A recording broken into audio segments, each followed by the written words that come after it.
시청자 여러분 안녕하십니까? 뉴스 현장 시작합니다. 국민의힘이 민주당의 입법 독주와 특검 수사를 비판하며 약 6년 만에 대규모 투쟁을 위해 대구에 모였습니다. 취임 100일을 맞은 민주당 김병기 원내대표는 내란 청산의 의지를 다지며 야당을 향한 경계 태세를 늦추지 않았습니다. 취재기자 연결합니다. 자, 전종원 기자, 국민의힘 장외 투쟁이 곧 시작이 되죠? 네, 국민의힘은 오후 2시부터 동대구역 광장에서 야당 탄압 독재정치 국민규탄대회라는 명칭으로 대규모 집회를 엽니다. 국민의힘이 장외 집회에 나서는 건 조국 사태와 공직선거법 개정 등의 반발함에 모였던 지난 2020년 이후 약 6년 만입니다. 오늘 집회에는 장동혁 대표와 송원석 원내대표 등이 총출동해 민주당의 전담재판부 설치 등 입법 독주를 비판하고 특검 수사의 부당함을 주장할 예정입니다. 국민의힘은 25일 대전에서 현장 최고위원회를 열고 다음 주말엔 서울에서 대규모 집회를 여는 방안도 검토하는 등 추석 연휴까지 대여 투쟁 강도를 끌어올리겠다는 계획입니다. 네, 민주당 김병기 원내대표의 이 취임 100일 기자간담회 내용도 전해주시죠. 네, 이재명 정부 출범 초 집권 여당을 이끌었던 김병기 원내대표는 오늘 취임 100일을 맞아 기자회견을 열고 내란 종식과 개혁 입법 완수 의지를 드러냈습니다. 김 원내대표는 사법개혁의 일환으로 추진 중인 전담재판부 설치는 사법부에 대한 공격이 아닌 내란 종식을 위한 방어수단이라면서 사법부는 내란 척결에 대해 단호하고 신속히 처리할 것을 천명해달라고 주장했습니다. 야당과 협치에 대해선 내란 세력에게 관용은 없다고 했는데 장외투쟁에 나선 국민의힘을 향해 명백한 대선 불복임을 강조한다고 지적했습니다. 김 원내대표는 또 윤석열 정부 검찰의 조작 기소로 인한 피해 사례를 모아 진상을 규명하겠다면서 사법피해 신고센터를 마련하겠다고도 밝혔습니다. 여야는 오는 25일 본회의에서 검찰 해체를 골자로 하는 정부조직법 개정안과 방송통신위원회 개편을 위한 방통위법 등 처리 등을 놓고 필리버스터와 함께 극한 대치를 이어갈 전망입니다. 지금까지 정치부에서 전해드렸습니다. 내란 특검이 심우정 전 검찰총장을 피고발인 신분으로 불러 조사하고 있습니다. 심 전 총장은 지난 3월 법원이 윤석열 전 대통령의 구속 취소 결정을 하자 즉시 항고를 포기해 고발된 바 있습니다. 내일은 통일교 한학자 총재에 대한 구속영장 심사도 열리는데요. 취재기자 연결해 자세한 이야기 들어보겠습니다. 조윤정 기자, 특검 수사 소식 전해주시죠. 네, 심우정 전 검찰총장은 오전 10시쯤 이곳 내란특검에 출석했습니다. 피고발인 신분으로 소환된 심 전 총장은 윤석열 전 대통령에 대한 즉시 항고를 포기한 이유와 12.3 비상계엄 당시 박성재 전 법무부 장관에게 검사 파견 지시를 받았는지 등의 취재진 질문에 아무런 답을 하지 않았습니다. 지난 3월 중앙지법 지기현 부장판사는 구속기한 선정을 잘못했다는 이유로 윤 전 대통령에 대한 구속 취소 결정을 내렸습니다. 당시 검찰 특별수사본부는 즉시 항고를 해서 윤 전 대통령 석방을 막아야 한다는 취지의 주장을 펼친 것으로 전해지는데 심 전 총장은 위헌 소지 등이 있다며 석방 지휘를 내렸다가 직권남용과 직무유기 혐의 등으로 고발을 당했습니다. 내란특검팀은 또 심 전 총장이 12.3 비상계엄 당시 대검찰청 소속 검사를 선관위에 출동시켜 계엄을 도왔다는 의혹 등도 조사할 것으로 보입니다. 김건희 의혹 특검팀은 내일 서울중앙지방법원에서 열리는 한학자 통일교 총재에 대한 구속영장 실질심사에 출석합니다. 한 총재는 2022년 권성동 의원에게 1억 원 상당의 정치자금을 전달하고 건진법사 전성배 씨를 통해 김건희 여사에게 금품을 건네며 교단 관련 청탁을 한 혐의를 받습니다. 지금까지 사회부에서 전해드렸습니다. 네, 국민의힘은 지금 이 보수의 심장으로 불리는 대구에서 장외 집회를 열면서 정부 여당에 대한 본격적인 투쟁에 나섰습니다. 오늘 내란특검팀은 심우정 전 검찰총장을 소환해 윤 전 대통령 구속 취소가 결정된 이후 즉시 항고하지 않은 점 등에 대해 조사에 나서고 있습니다. 박성민 전 민주당 최고위원, 하민경 전 국민의힘 대변인과 자세히 짚어보겠습니다. 안녕하십니까? 반갑습니다. 네, 전해드린 것처럼 오후 2시부터 이 대구의 동대구역 광장에서 국민의힘이 장외 집회를 열고 있습니다. 지금 저희가 보여드리는 화면인데요. 곧 있으면 이 무대 위에 장동혁 당대표와 송원석 원내대표 등 당 지도부는 물론이고 국민의힘 의원들이 모여서 정부 여당에 대한 본격적 투쟁에 나설 예정입니다. 일단 국민의힘 추산으로는 한 5만 명 정도 모일 것 같다고 하는데 지금 보이는 그림상으로는 이 동대구역 광장이 상당히 빽빽하게 사람들이 들어찬 모습입니다. 함 대변인, 근데 일각에서는 장외로 나서는 것에 대한 신중론도 있었던 걸로 아는데 6년 만에 장외투쟁에 나선 배경이 있을까요? 그러니까 지금 상황이 상당히 심각합니다. 지금 우리 대한민국에서 지금 법치주의가 무너지고 있고요. 헌법이 유린되고 있습니다. 이런 부분 때문에 우리 국민의힘에서 지금 장외투쟁에 나서서 국민들과 함께 이런 부분에 대해서 대통령실과 그리고 더불어민주당에게 목소리를 높여서 얘기할 수밖에 없는 그런 상황입니다. 지금 이제 민주당에서 지금 하고 있는 것이요. 입법부와 그러니까 행정부 밑에 이제 사법부를 두고서 사법부를 권력에 마치 시녀처럼 이렇게 부리겠다 이렇게 얘기하는 것이 바로 그 내란 특별재판부의 설치입니다. 이 내란 재판 특별부를 전담 재판부로 바꾸겠다라고 더불어민주당에서 얘기를 하는데 특별재판부를 전담 재판부로 바꾼다고 해서 이것이 달라질 것이 하나도 없다 이렇게 말씀을 드리고 싶고요. 이 부분이 문제가 되는 것이 더불어민주당이나 대통령실에서 이미 결론을 정해놓고 법과 절차에 따라서 재판하는 것은 전부 다 무시하고 이제 본인들이 원하는 대로 할 수 있는 그런 재판부를 설치하겠다. 이것이야말로 지금 북한에서 하고 있는 인민재판과 다를 바 없다. 이런 부분에 대해서 저희가 더 이상 법치주의가 무너지는 것을 그냥 볼 수가 없다라는 그런 입장에서 지금 장외투쟁에 나선 것입니다. 네, 국민의힘에서는 오늘 장외투쟁에 5만 명이 결집할 걸로 예측을 하셨는데 실제로 얼마나 모일 거라고 보시나요? 상당히 많은 분들이 저는 이제 모일 거라고 생각을 하고요. 저희가 그냥 자체 추산으로 5만 명을 얘기를 했는데 아마 그 이상의 국민들이 모이시지 않을까 그런 생각도 해봅니다. 지금 이 상황이 너무나 심각한 것은 더불어민주당도 스스로 이제 아마 알고 있을 겁니다. 그렇기 때문에 제보를 받아서 대법원장이 물러나야 된다라고 얘기했는데 그 제보가 AI라고 했나요? 이런 정도로 목적을 위해서라면 어떤 수단과 방법도 가리지 않는 것이 지금 더불어민주당의 의원들입니다. 그렇기 때문에 저희가 지금 국회에서 모든 그런 악법들을 이제 통과시키겠다. 여야의 협의가 없이 이제 통과시키는 그런 상황이 앞두고 있습니다. 그렇기 때문에 지금 낼 수 있는 것은 국민들의 목소리밖에 없다. 그렇기 때문에 많은 분들이 아마 장외 투쟁에 함께 하실 것이다. 그렇게 보고 있습니다. 국민의힘에서는 여당의 일방 독재라고 얘기를 하고 국민의 목소리를 듣기 위해서 장외에 나갔다라고 하는데 반면에 여당에서는 장외투쟁의 명분이 없다고 보시는 것 같습니다. 그렇죠. 이제 명분이 저도 없다라고 생각을 하고요. 오히려 장외투쟁을 하면 이제 그때부터는 멈출 수 없는 길로 가는 거라고 생각합니다. 결국에는 아스팔트 우파와 결집을 이제 시도할 수밖에 없고 그 외에도 결국 그 자리에서 나오는 얘기가 이재명 정부 끌어내리자 이런 주장들 오갈 거고요. 그 집회에 참석하는 분들 전부라고 할 수는 없겠지만 윤어게인이라든지 부정선거론을 외치는 분들 이런 분들이 많이 올 거거든요. 그렇다고 한다면 이게 과연 보수 지지층의 결집만을 위하는 어떤 장외투쟁이라고 볼 수 있느냐. 결국 지금 어떤 불법적인 주장을 하는 아스팔트 우파와 결집을 해가지고 결탁을 해서 사실은 이 정부에 해를 끼치겠다라는 정도의 투정으로밖에 보이지 않는 상황이기 때문에 원내에서 필리버스터도 병행을 할 거다 이렇게 국민의힘에서는 주장을 하고 있지만 사실 지금 상황에서 장외투쟁을 하는 것은 결국 내부에서 자정작용해야 될 문제들을 외면한 채로 덮어두고 오로지 지지층 결집에만 호소하겠다 이렇게 보입니다. 사실 국민의힘 내부에서 그동안 윤 전 대통령의 탄핵에 반대했던 사람들 그리고 계엄을 옹호했던 사람들 어떤 구체적인 인적 청산이 있었습니까? 정치적인 책임을 졌던 사람 없었습니다. 그렇기 때문에 사실 후보 교체, 그 새벽에 기습적으로 한덕수 후보로의 교체를 시도했던 인물들도 윤리위에서 징계조차 받지 않았어요. 이런 식으로 헌법 질서를 무너뜨리려고 하고 불법 계엄을 옹호했던 세력들에 대한 일말의 자정작용도 없는 상태로 장외로 나가봤자 결국 이거는 지금 본인들의 문제점들을 해결하지 못하기 때문에 해결할 자신이 없기 때문에 오로지 지지층에만 골몰하는 것이다 이렇게 보입니다. 아스팔트 우파의 결탁에 대한 우려는 이 국민의힘에서도 있습니다. 그렇기 때문에 윤 어게인이나 스탑 더 스틸로 대표되는 피켓들을 금지를 했는데 그럼에도 불구하고 이 말씀하셨던 아스팔트 우파의 편입 그 부분에 대한 우려는 있을까요?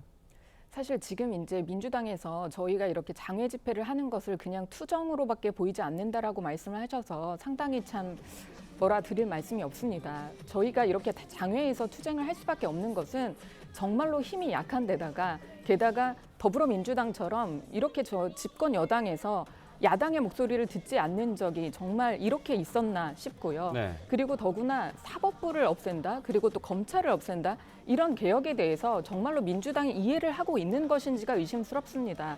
지금 헌법에 나와 있는 것이 사법부의 독립이 나와 있고, 그리고 법관들은 법과 양심에 따라 재판을 한다라고 나와 있습니다. 그럼에도 불구하고 민주당에서 계속 얘기를 하는 것은 사법부의 수장인 대법원장 사퇴하라, 그리고 탄핵이 되어야 된다라고 얘기를 하면서 국회의원이 공개한 그 제보가 어땠습니까? 이게 또 가짜이지 않았습니까?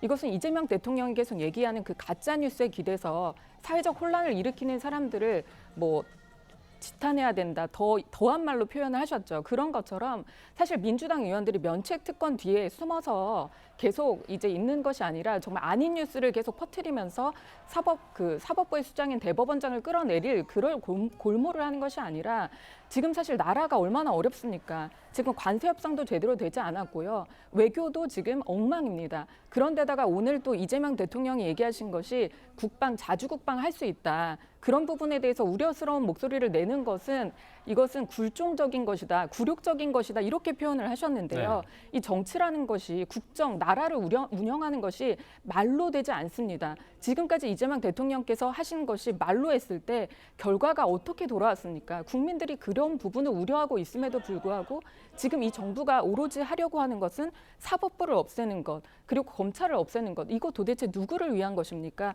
저희는 그 말씀을 드리고자 지금 이제 장외투쟁에 나선 것이고요. 네. 국회에서는 저희가 필리버스터 무제한으로 하겠다라는 그런 부분도 저희가 검토 중입니다. 하지만 이렇게 저희가 목소리를 낼 수 있는 것은 이 바깥밖에 없다. 이런 부분 말씀드립니다. 네, 그런데 국민의힘을 향한 민주당의 거친 공세가 장외투쟁에 더 불을 붙이고 있는 것 같은데요.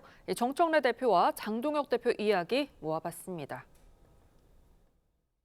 국민의힘 구성원들이 내란동조 혐의가 사실로 확정되면 국민의힘은 위헌정당 해산을 피할 길이 없어집니다. 여기에 대해 국민의힘이 통일교와 연루되었다는 것이 밝혀지면 국민의힘은 10번, 100번 정당 해산을 피하지 못할 것입니다. 진짜 해산해야 할 위헌정당은 더불어민주당입니다. 1인 독재로 가는데 걸림돌이 되는 야당, 검찰, 사법부, 이 모든 기관들을 해체하려고 하고 있습니다. 그 위에 자신들만의 민주당 공화국, 전체주의적 1인 독재 국가를 만들려고 하고 있습니다. 양당 관계가 그야말로 악화일로인데요. 민주당에서는 통일교 연루 문제가 정규 유착이고 내란 동조 혐의도 사실이 확정되면 정당 해산이 불가피하다라고 보는 거죠. 그렇죠. 이제 과거의 사례만 본다라고 하더라도 내란 예비 음모일 경우에만 해도 해산되는 일이 있었습니다. 그러니까 모의했다라는 이유만으로도 이제 해산이 됐던 게 굉장히 엄격하게 정당 해산의 기준이 된다라는 건데요. 지금 보면 이 두 가지 측면에서 좀 문제가 된다라고 볼 수 있는데, 하나는 이 내란 과정에서 내란에 어느 정도 협조한 것 아니냐, 그러니까 즉 도운 것 아니냐, 이런 혐의들을 받고 있는 구성원들이 있거든요. 예를 들면 이제 최근에 압수수색이 있었던 조지현 의원 같은 경우에도 이 비상계엄이 있었던 날 밤에 이 김용현 전 장관과 통화를 했다, 이런 의혹을 받고 있는 것이고, 그 외에도 이제 추경호 전 원내대표가 대표적인데요. 이 비상계엄이 벌어지고 선포되고 나서 사실은 그때 급박하게 국회로 모여서 의원들이 이 계엄 해제 표결을 해야 됐음에도 불구하고 그 당시에 국회에서 당사로 국회에서 당사 이런 식으로 이 윤 전 대통령과 통화 후에 계속해서 장소를 바꿨다라는 이런 의혹이 일고 있습니다. 그렇기 때문에 여기에 대해서 수사 대상이 될 수밖에 없는 거고, 만약에 윤 전 대통령과 통화한 내용을 바탕으로 해서 특검이 수사하는 과정에서 내란의 일말이라도 동조하려고 했고 협조하려고 했다라고 한다면 그건 충분히 해산의 사유가 될 수 있다라는 거고, 통일교와 관련된 것도 단순한 어떤 금품 청탁의 의미를 넘어서서 이 통일교의 불법적인 정치 자금이 대선에 쓰이고, 그리고 윤 전 대통령에게 직접 전달이 되고, 그 외에 금품들 같은 경우에는 김건희 씨에게 이미 전달이 됐다라고 드러난 바가 있는데, 이것은 결국 뭐가 문제냐면 단순히 부정한 돈을 수수했다가 아니라 우리 헌법상에는 정치와 종교가 분리되어야 지켜야 된다라는 원칙이 있습니다. 네. 근데 통일교 같은 경우에는 일종의 정교 일치의 이념을 갖고 있는 거거든요. 그래서 한학자 총재의 뜻대로 한학자 총재가 선택한 사람이 대통령이 돼야 된다. 이런 얘기들이 진술 과정에서 나오고 있기 때문에 결국 통일교 측과 유착을 했다라고 한다면 헌법의 기본 정신이라고 할 수 있는 정치와 종교의 분리가 지켜지지 않았다라는 점에서 위헌적 행태가 있었다. 이렇게 볼 수밖에 없는 겁니다. 네, 뭐 여야의 경색된 분위기 하루 이틀 일이 아닙니다만 오늘 오전에 이 민주당 김병기 원내대표가 국회에서 취임 100일 기자간담회를 열었는데요. 여기도 그런 분위기가 그대로 반영이 됐습니다. 국민의힘 장외투쟁에 대해서는 대선 불복이라고 주장을 했는데 그 내용 들어보시죠. 지난 100일 내란 세력을 반드시 뿌리 뽑겠다고 다짐하고 또 다짐했습니다. 국민의힘과의 대화 원칙은 분명합니다. 민생은 함께합니다. 그러나 내란과 관련된 세력에게 관용은 없습니다. 장외투쟁과 대통령 탄핵을 운운하는 건 명백한 대선 불복임을 다시 한번 강조합니다. 자, 장외투쟁과 대통령 탄핵을 운운하는 건 대선 불복이라는 건데 정작 이 대통령이 초대를 해가지고 여야 대표가 회동도 하고 대통령 체제를 인정하지 않는다라는 게 대선 불복이기 때문에 그 부분은 좀 인정하기가 어려우실 것 같습니다. 국민의힘으로서는. 사실 이런 부분을 가지고 김병기 원내대표가 대선 불복이라고 얘기를 하고 또 이재명 대통령을 인정하지 않는다라는 취지로 말씀을 하신다라고 한다면 가장 문제되는 것은 그 민주당의 지도부이지 않은가 이런 생각이 듭니다. 사실 김병기 원내대표가 이번에 이제 원래 국민의힘과 합의를 하지 않았었습니까? 합의를 네. 했는데 바로 이제 그 저녁에 강성 지지층 뭐 소위 개딸들이 이제 들고 일어서니까 합의를 했던 것을 손바닥 뒤집듯이 뒤집었습니다. 이런 상황에서 이재명 대통령이 아무리 여야 대표를 불러놓고 뭐 협치를 해라, 뭐 더 힘이 있는 더불어민주당에서 조금 양보해라 이렇게 말씀을 하신다 한들 이게 도대체 무슨 힘이 있습니까? 허언밖에 더 됩니까? 이런 식으로 이제 대통령실은 뒤로 이제 물러나 있는 것이고요. 더불어민주당에서는 계속해서 이제 자기네들이 맞다라고 하고 밀어붙이고 있는데 이 밀어붙이는 것이 상당히 위험하다는 말씀입니다. 지금까지 3권 분립이 있는 이유가 견제와 균형 때문에 있는 것인데 지금 특정 재판부를 만들어서 더불어민주당이 결과를 다 정해놓고 그 결과대로 할 그 재판부를 지금 만들겠다라고 하는 것입니다.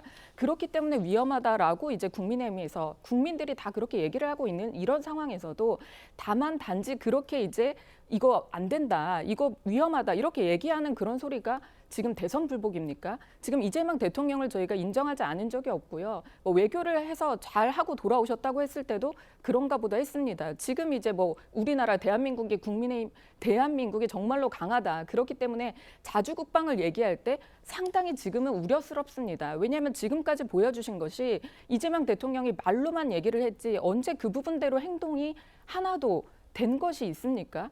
그 부분을 저희가 묻고 싶고요. 지금 정청래 지금 대표와 지금 이재명 대통령께서 이렇게 장동혁 대표랑 악수를 하게 만들어주셨는데 저것이 지금 쇼잉이 되고 있습니다. 왜냐하면 정청래 대표가 이재명 대통령의 말을 전혀 듣고 있지 않는 그런 상황이기 때문인 것이죠. 그렇기 네. 때문에 저는 국민의힘이 이재명 대통령을 인정하지 않는 것이 아니라 저렇게 더불어민주당 지도부에서 이재명 대통령을 인정하지 않는 것이 아닌가 저는 그렇게 생각합니다. 네, 뭐 여야 합의 철회 배경에 소위 개딸이 있는지는 저희가 좀 알아봐야 될 부분인 거고 오늘 이 김병기 원내대표 간담회에서 또 하나 눈에 띄는 부분이 민생에 대해서는 국민의힘과 대화할 수 있다 하지만 내란에 대해서는 이제 재고의 여지가 없다라고 했는데 그런 어떤 조건적 대화라면 국민의힘에서도 그렇게 응할 유인은 크지 않아 보입니다. 근데 일단은 이 저렇게 이제 장동혁 대표와 이 정청래 대표와 뭐 이재명 대통령께서 이렇게 셋이서 만난 자리에서 뭐 그 과정의 결과물이 여야가 함께하는 어떤 민생 경제 협의체를 만들겠다라는 거였고 네. 공통 공약 같은 경우에는 좀 빠르게 추진을 하자라는 합의까지는 분명히 있었던 걸로 보이거든요. 근데 오히려 그 부분에 대해서 성실하지 않게 임하고 있는 게 지금 야당이다라는 지적이 나오는 상황이기 때문에 저는 지금 상황에서 민생은 함께한다라는 건 여전히 이 국민의힘과 대화할 창구를 민주당 입장에선 열어놨다라는 것이고 네. 이제 곧 정기국회가 시작이 됩니다. 그렇게 되면 결국에 중요한 것들이 뭐가 되냐? 이 뭐 국정감사도 중요하고 그 뒤에 있을 특히나 예산 처리 과정에서 야당 역시도 여당과 분명히 대화를 해야 되는 시점이 올 거거든요. 네. 그때 당시에 이제 과연 그때도 계속해서 장외투쟁을 하면서 뭐 일종의 국회 보이콧을 할 것이냐 이 부분을 저는 묻지 않을 수가 없고 민주당은 여전히 뭐 대통령께서도 그런 통합과 협치 행보를 보이셨듯이 민생과 관련해서는 함께할 여지가 있다라는 점을 분명히 한 것이기 때문에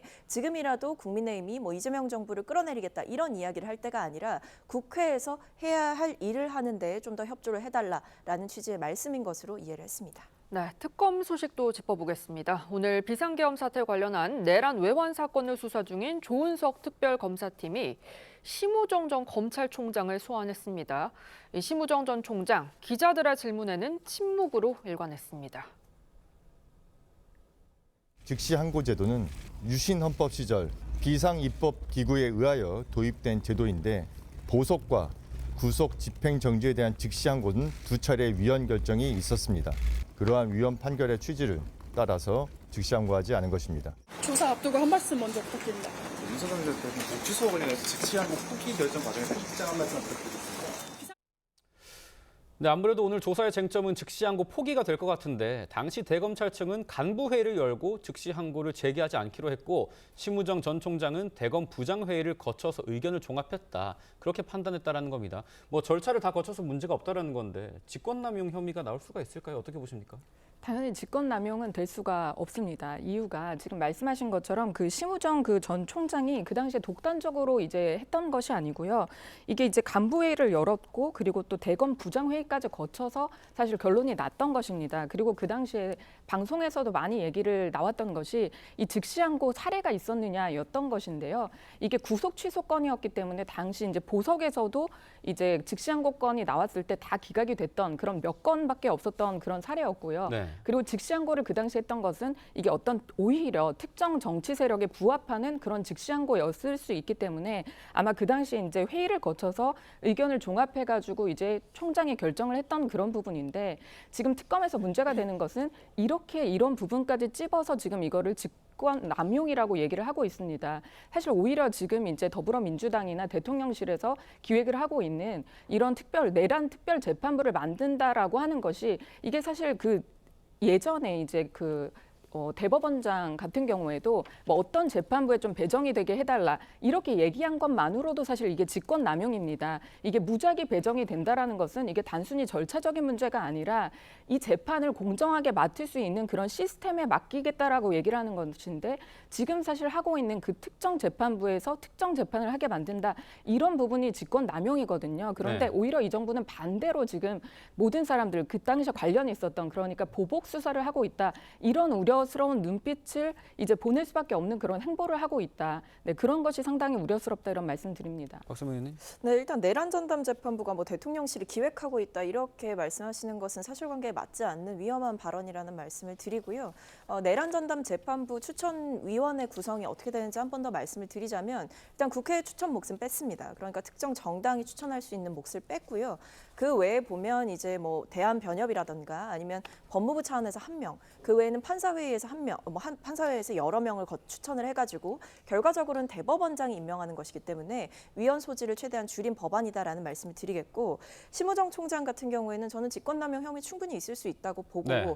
더 큰 문제는 이제 크게 보면 두 가지인데 첫 번째는 이 앞서 말씀드렸던 이 구속 취소 결정에 대해서 즉시항고를 하지 않는 결정을 일선 수사팀의 반발에도 불구하고 했다는 거. 그 외에도 법무부 장관과 통화를 했던 내역이 있는데 당시 박성재 법무부 장관이 이 선관위에 뭐 검사들을 파견하는 내용이라든지 당시 방첩사령관이었던 여인영 전 사령관 역시도 이 검사들이 올 거다라는 이야기를 했다든지 이런 정황들이 다 있는 상황이라서 내란에 적극적으로 가담했다라는 혐의 역시도 적용해 볼 수 있을 것 같습니다.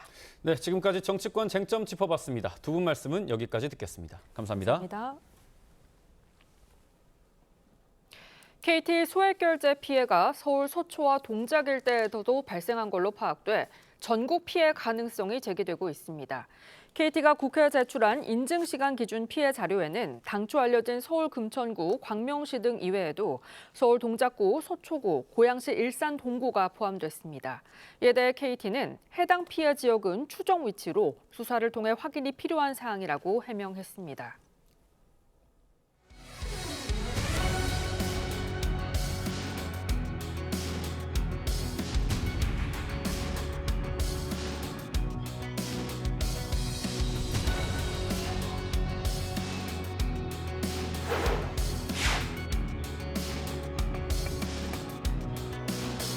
우리나라 보안체계가 저렇게 안 좋구나, 믿을 게 못 된다라는 생각을 좀 많이 했었어요. 많이 답답해요.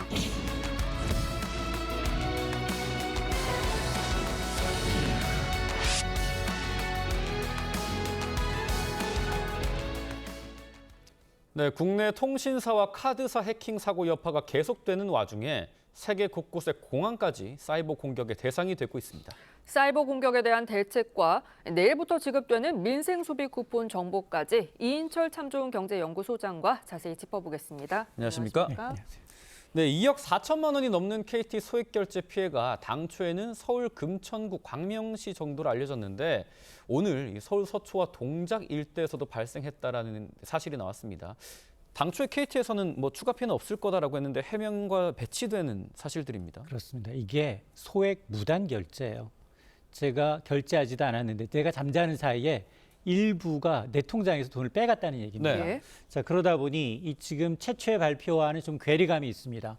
피해 지역도 더 늘어나고 있어요. 그러네요. 말씀하셨던 것처럼 최초에는 광명시 금천구 일부에서 이제 소액 결제 해킹 피해가 발생했다라고 했는데 뚜껑을 열어보니 서초, 동작 등으로 이제 점차 피해 지역이 좀 확산이 되고 있고요. 이 KT는 당초 이제 피해 집계 규모를 ARS 이제 인증 신호를 탈취한 경우에 한해서 국한돼서 좀 조사를 하다 보니 이렇게 네. 됐다라고 해서 좀 축소 대응한 게 아니냐라는 얘기인데요. 최초는 이런 얘기했거든요. 당초 피해가 없다. 피해가 발생하면 전부 보상하겠다라고 했는데 뒤늦게 수백 건 이제 정정하면서 은폐 의혹까지 일고 있습니다. 근데 이게 ARS 피해만이 아니라 민간 인증 시스템인 패스 그리고 카톡, 네. 카톡으로도 내 소액이 무단으로 결제됐다라는 피해 신고가 잇따르고 있기 때문에 이게 지금 단순하게 이제 일부 신고 들어온 것만이 아니라 KT 고객 전체를 대상으로 해서 전수 조사를 하고 피해 고객에 대해서는 피해 규모를 좀 신속하게 고지할 필요가 있다라는 지적이 나오고 있습니다. 네, 그런데 소비자 입장에선 가장 궁금한 게 휴대폰 관리를 잘하면 이런 피해 막을 수 있는 건가요? 잠자는 사이에 돈이 빠져나갔어요. 내 의지와는 상관이 없습니다. 네. 물론 단순히 개인이 휴대폰 관리를 잘한다고 하면 주기적으로 비밀번호를 바꾸거나 무단 링크를 접속하지 않는 등의 관리는 할 수 있습니다. 네. 그럼에도 불구하고 이거는 지금 해커가 통신망의 취약점 그리고 인증 시스템의 취약점을 노렸거든요. 그래서 이제 ARS 신호를 탈취하면서 난 이른바 이제 이용자 보안 습관과는 좀 무관한 구조적인 문제다라는 겁니다. 자, 그러다 보니 근본적으로 이제 기업들이 보안 투자를 좀 늘려야 되거든요. 안이하게 다 잡은 고기라고 생각을 해서 보안 투자를 좀 소홀히 한 측면, 여기다 정부 차원에서 계속 반복되는 사고임에도 불구하고 관리 감독이 좀 소홀한 게 아니냐라는 이제 지적이 나오는 겁니다. 지금 방법이 여의치가 않아 보이는데 통신사와 카드사뿐만 아니라 이제 공항 시스템까지 사이버 공격을 받는 일이 벌어졌습니다. 유럽의 주요 공항 시스템이 마비가 됐는데요. 이용객 목소리 들어봤습니다. 보고 오시죠. Es geht kein Automat, wir können keine Boardingkarte lösen, aber beim Check-in stehen auch die Leute. Mittlerweile ist normalerweise der Flieger weg. There's nobody, the workers here have no information, they're not very helpful, so it's been a very, we kind of felt really stranded. 네, 보신 것처럼 영국, 독일, 유럽 주요 공항에서 탑승 수속 대란이 벌어졌다고요? 맞습니다. 아마 지금 유럽 쪽으로 여행 가실 분 불안하실 것 같아요. 예. 영국의 히드로 공항 하면 전 세계에서 가장 붐비는 공항이에요. 또 벨기에 브뤼셀 공항 하면 벨기에는 2위의 근거지, 본거지가 있기 때문에 출장 수요가 상당합니다. 그런데 영국과 독일, 벨기에가 지금 주요 공항이 이제 탑승 수속 대란이 발생을 하고 있는데요. 사고 원인을 봤더니 항공사들의 이제 탑승 수속을 도와주는 이른바 이제 수화물 위탁 시스템을 제공하는 업체, 이른바 이 소프트 제공 업체가 사이버 공격을 받은 겁니다. 자, 이렇게 되면 발권이 중단돼요. 네. 내 수화물을 붙이면 그 수화물이 내가 타는 이제 비행기에 자동으로 이제 입고가 돼야 되는데 이런 이제 지원하는 시스템이 좀 막히다 보니까 항공편은 취소가 되거나 지연이 되고 있고요. 승객들은 장시간 공항에서 발이 묶이는 상황이 발생을 하고 있는데 이 소프트웨어를 제공하는 모 회사가 긴급 복구에 나서고는 있습니다만 이게 단일 공항이 아니라 다수의 공항과 항공사를 동시에 마비시켰다. 제3의 플랫폼을 이제 한 회사에 침투해서 동시다발적으로 타격을 입혔다라는 점에서 기존의 항공사를 겨냥한 해킹과는 좀 성격이 다르다라는 겁니다. 네, 이번에는 좀 다른 경제 소식 짚어보겠습니다. 내일부터 1인당 10만 원을 추가로 지급하는 2차 민생회복 소비 쿠폰 사업이 시작이 됩니다. 모든 국민에게 줬던 1차 때와 달리 소득 상위 10%는 대상에서 제외가 됩니다. 소장님, 어떤 사람들이 못 받게 되나요? 맞습니다. 1차 소비 쿠폰은 전 국민이었어요. 예. 99%가 신청을 했고 9조 원이 지급이 됐습니다. 2차는 소득 상위 10%를 제외한 전 국민 90%에 대해서 내일부터입니다. 1인당 10만 원씩 지급이 되는데 기본적으로 가구별 건강보험료가 기준입니다. 네. 기준으로 하위 90%를 선정하게 되는데 직장 가입자라면 이제 보험료 1인당 22만 원 이하를 받고 있는 사람들, 4인 가구라면 51만 원 이하의 건보를 내고 있다면 받을 수가 있고 두 가지 조건이 더 추가됩니다. 네. 고액자 상가는 제외가 되는데요. 우선 이제 재산세 과세 표준이 12억 원을 초과했다. 이 얘기는 아파트 실거래가 기준 25억 원 이상이라면 예. 제외됩니다. 여기다 연간 이제 이 이자 배당, 이른바 이제 금융소득이 2천만 원을 초과할 경우에도 부자로 간주해서 네. 제외가 됩니다. 다만 이제 이 청년 세대, 고령층 비중이 높은 1인 가구, 그리고 나는 맞벌이하고 있어 소득만 높은데요. 이런 분이 있을 수 있거든요. 이런 분은 지급 기준을 완화했습니다. 보험료 산정 기준에서 가구수 플러스 한 가구, 한 명을 더 추가합니다. 내가 받는지 못 받는지 사실 이게 제일 궁금하거든요. 맞습니다. 어디서 확인해야 되나요? 이 첫 번째 지급 기준이 건강보험료예요. 네. 건강보험료는 건강보험공단 누리집에서 확인이 가능하고요. 그리고 이미 아마 15일부터 개별적으로 통보를 갔었을 텐데 자기가 이제 지급 대상인지 궁금하시다라고 하면 카드사에 들어가서 카드사 앱을 통해서 확인이 가능한데 문제는 우리가 누누이 이른바 이제 스미싱 피해가 많으니까 좀 조심하십시오. 정부가 절대로 소비 쿠폰과 관련해서 URL이 받은 문자를 보내지 않습니다라고 네. 했는데 네. 1차에만 430건이 적발이 됐어요. 아이고. 그래서 이게 지금 누가 이렇게 누를까? 누가 누를까요? 네. 디지털 취약계층, 이른바 예. 노인분들은 아유, 야, 정부에서 돈 준다는데 눌러야지 라고 하실 수 있거든요. 만에 하나 이렇게 눌러서 피해를 보신 분은 한국인터넷진흥원 118번, 국번 없이 118번으로 전화하시면 24시간 상담을 받으실 수 있습니다. 뭐 그렇게 디지털 취약계층은 찾아가는 서비스를 이용하시거나 이제 동사무소를 이용하실 수도 있고 저희는 뭐 디지털 익숙한 사람들은 평소처럼 이 은행 어플 이런 걸 이용하면 되는 건가요? 달라진 게 있나요? 1차 쿠폰과 크게 달라지진 않았어요. 그런데 사용 처가 조금은 늘었습니다. 네. 기본적으로 이제 연매출 30억 원 이하인 소상공인 매장에서 사용 가능하다라는 거 똑같은데 그런데 지역, 읍명, 동사무소 지역에는 우리 집에는 근처에는 편의점도 없다 그럴 이런 수 게 있죠. 있거든요. 이런 곳에선 하나로마트 플러스 여기다 매출액은 30억 원이 넘지만 지역생활협동조합이라는 게 있습니다. 이게 뭐 한살림이라든가 둘의 생협과 같은 곳에서는 2차 소비 쿠폰 이렇게 생활 밀착형 소비처에서는 사용이 가능합니다. 예. 또 군장병들 이게 일반적으로 소비 쿠폰은 주소지 상권에서만 쓸 수 있다 보니까 아니 난 근무지는 주소지가 멀다. 이런 분들을 위해서 2차에는 해당 이제 복무지에서도 인근 상권에서도 쿠폰 사용이 가능해졌습니다. 네, 1차 때처럼 이번에도 첫 주에는 신청할 수 있는 요일이 정해져 있다고요? 맞습니다. 첫 주에는 일단 출생연도 끝자리 기준 요일제가 적용이 됩니다. 당장 내일 오전 9시부터예요.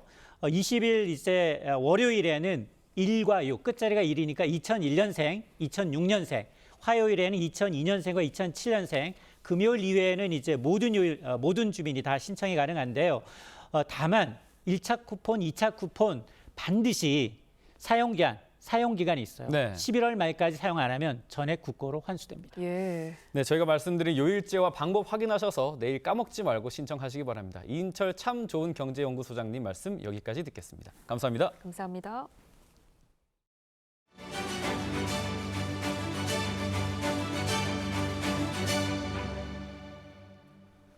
국내외에서 선풍적인 인기를 끈 K-팝 데몬 헌터스의 인기로 주목받는 것이 또 하나 있습니다. 바로 영화 속에 등장한 K 전통의학, 한의학입니다. 외국인 관광객들이 국내 한의원을 찾고 또 중동 국가들이 앞다퉈 한의학을 도입하고 있습니다. 박재훈 기자입니다. 한옥 건물 한 마당에 사람들이 빙 둘러앉았습니다. 한의학을 체험할 수 있는 한방지능센터입니다. 애니메이션 K-팝 데몬 헌터스의 배경이 된 한의원 모습을 재현한 부스도 마련됐습니다. So for me, I saw this place on Instagram, and I was really interested about learning about, let's say, Korean traditional medicine. It looks like more natural, let's say, less like chemical, and so that's why I think it would be nice to try. 애니메이션 인기에 힘입어 올해 초 7,000명 수준이던 월 방문객 수는 2배가 됐습니다. 약초가 담긴 38도 족욕탕입니다. 이곳에선 이렇게 신경 안정에 도움이 되는 족욕 체험도 해볼 수 있습니다. K 전통의학인 한의학 열풍은 세계적으로 뻗어가는 추세입니다. 지난 4월 아랍에미리트는 자국의 한의사 면허 기준을 신설했습니다. 한국의 한의사 면허를 취득한 뒤 2년 경력을 쌓으면 자국에서도 의료인으로 인정해 주는 것으로 한의사 면허가 외국에서 인정된 건 세계에서 최초입니다. 또 다른 중동 국가인 투르크메니스탄은 작년부터 의사들을 부산대 한방병원에 보내 침술 같은 한의학 기술을 익히도록 하고 있습니다. 오는 11월에는 한의학 센터인 허준의학원을 현지에 만들어 한국 한의사들을 초빙할 계획입니다. 한의학에 관심이 많은 이유는 한국이 가지고 있는 특수성 때문에 그렇습니다. 동의보감은 출간됐을 그 시기에 동아시아 의학을 모두 종합한 백과사전식 책이었었습니다. 한의학에 대한 세계의 관심이 높아지는 지금 외국인 환자 유치와 전통 의학 시장 확대에 더욱 적극적인 지원이 필요하다는 목소리가 나옵니다. TV조선 박재훈입니다.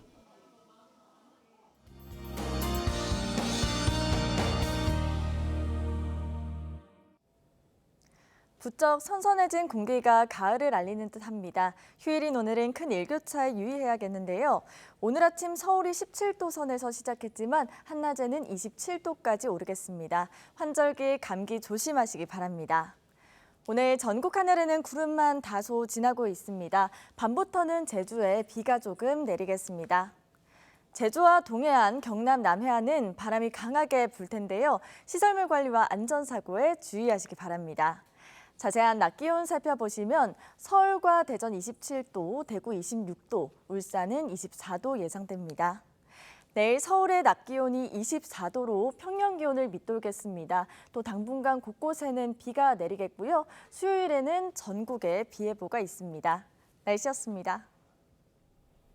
9월 21일 일요일 뉴스 현장은 여기까지입니다. 함께해 주신 여러분 고맙습니다.